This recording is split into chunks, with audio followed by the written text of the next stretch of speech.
Okay, today I just want to talk a little bit about OC Transpo. I'm just going to get straight down to it. The current system we have in place now is really not the best system that we could be having, just because the city has just screwed everything over, along with the big suits who are involved in the OC Transpo public transportation system. They just screwed everything over. Like, if you thought that the OC Transpo system couldn't get any worse, you were completely dead wrong. And there's a couple of reasons why. Firstly, OC Transpo and the city, well, OC Transpo officials talked with the city and they negotiated and agreed that the new scheduling is going to be changed, which has already been in place for a while.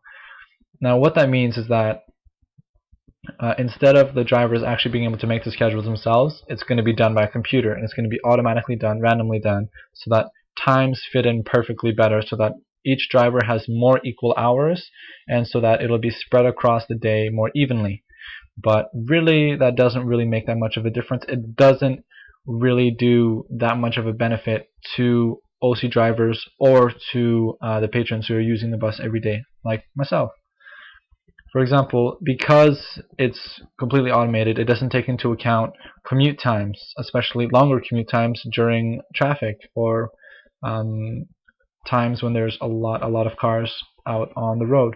So it'll say, let's say a driver will finish their routes 5 o'clock in Millennium. Then it'll say, okay, now you have to get to Saint Laurent, and then you have to drive the 95 or whatever at 5:30. Now, we all know that's not possible, especially in Ottawa traffic. You're going to be going down Innis, you're going to be caught in traffic. You're going to go down St. Joseph, you're going to be caught in traffic. Highway, you know there's going to be traffic, although you can get on that expressway, but even getting there from Millennium, you're going to run into some problems. So there's just all these little things like that, these scheduling issues mainly, that just ruin the whole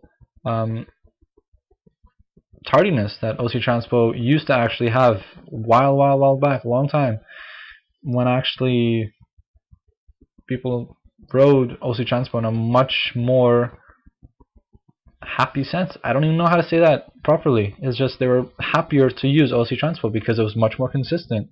But it's just gone downhill like crazy, because the buses will get to the stations late, therefore they start late. So the bus supposed to get to Saint Laurent at 5:30. It won't get there till 5:45, 5:50, and by that time, many people have already given up on the bus even showing up. And by the time this driver actually gets out, the next people will have to wait 10 minutes for the next bus to come, which is why you'll be waiting for however long, 15-20 minutes, for a bus to come that's supposed to come every 10 minutes, every 5 minutes, depending on what time of day it is. And then all of a sudden you'll see 3-4 buses just one after the other, and you've been waiting 10-15 minutes. That's the most enraging thing in the entire world, especially when it comes to getting somewhere on time and getting there quickly. It is the absolute I don't want to say anything about it. It's just crazy, man. But there's no reason for, when these buses get late, for you to go and complain to the OC drivers themselves. Okay, it's okay every once in a while, but even then, I don't even think it's the best idea, because it's not their fault. It's the people who are owning OC Transpo, and people who are managing it, and people in the city who are causing all these problems. So if you have any complaints at all, call OC Transpo, write them an email, talk to Jim Watson, send an email, write a letter, who knows, and just let them know that they're doing a terrible job.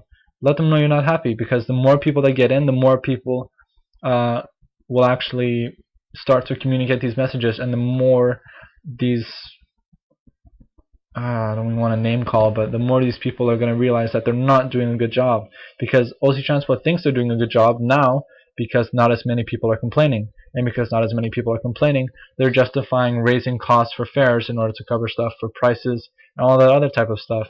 So there's no need for you to go and yell at OC Transport bus drivers. So anyways, if you have any problems with them, I suggest you just go and talk to city officials, write letters, call, do all that type of stuff. Call whenever you have a problem. Call the complaint line on OC Transpo. Otherwise, we're just going to keep getting this bad service, and we're going to have no alternative to go to. We're just going to be complaining, sitting around doing nothing, and eventually it's just going to drive us crazy. So if you have any problems at all with OC Transpo, make sure you call. Otherwise, we're not going to get any change, because I think we're too lax, especially here in Ottawa, as far as not complaining when it comes to being dissatisfied with services. Like, if you go to a restaurant nowadays, especially in Ottawa, you're not, like, if I find a hair or something in my food, I'm not gonna go out of my way and just pick it out and go, and just hold it up and just like wiggle it around or anything like that. I'll just take it, dust it off, and then just continue on eating my food and not even mention it to the person I'm eating with or the people that I'm there with, because I don't want them to get anxious about their food and then to start wondering about it. If I ever mention it, I'll mention it after, maybe after a week or something like that if I remember. But I think as Canadians we need to actually start complaining more. So this is something I recently learned, and I'm not that great at it. I'm trying to complain whenever OC Transport comes, but I'm just getting used to it because I sit back and say, oh, well, that's OC Transport. They're always late. They're never on time. They have terrible service. But why? They should be good. We pay them so much money, these drivers. They have one of the highest salaries, if not the highest, in all of North America. So we should get the best service. And we pay so much money through our taxes and so much money to support these services. It should be top quality, but it's not. So anyways, before I just go rambling on, I just wanted to end the video there and just say, if you have any comments, questions, comment box below, make your video response. Hey, it's all good. So I just thought I'd put that out there.